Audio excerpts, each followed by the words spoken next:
Mga kalinamnam, painitin natin ang mantika. Huwag masyadong mainit ha, baka pati fillings mo magzizir. Lagyan na natin ang pork.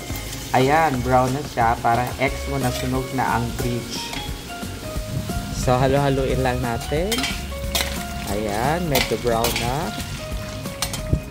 So, gisa-gisa naman tayo ng bawang, sibuyas at luya. Ang trinity ng panggising. Parang alarm clock na walang snooze.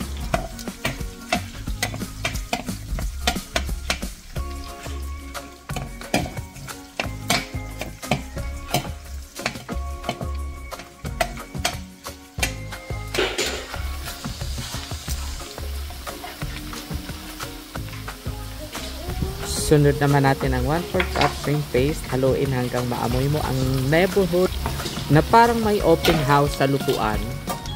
Ayan. Nakikita naman dyan. Isabay na natin ang coconut milk. Ay! Creamy. Parang love life mo dati. Sweet sa simula. Tapos simmer lang ng 10 minutes at medium heat habang nagmumuni-muni. Pag nagmantika na, ilaglag na natin ang beans at chili fingers. Mga 4 to 5 minutes lang. Pero ang anghang, parang comment section ng social media.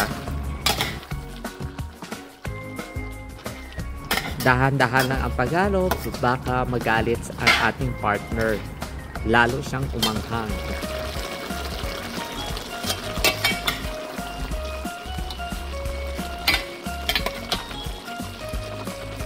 Ayan na, ready na ang Bicol Supreme. Papawisan ka talaga, promise. Parang may nagbabadya sa bowl mo pero masarap pa rin.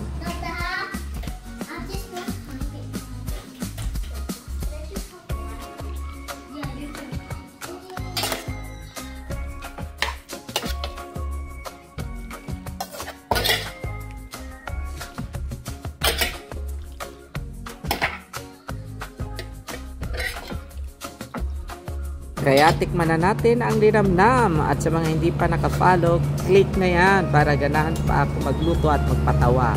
Hanggang sa susunod na recipe, mga beshi. Bye! Kain muna tayo. Maglaway kayo dyan. Sarap na sarap ako dyan, no? Pero ang anghang. O sige, bye!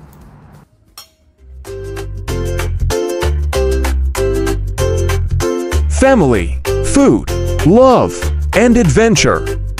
Follow and subscribe at Malasang Pinoy Channel.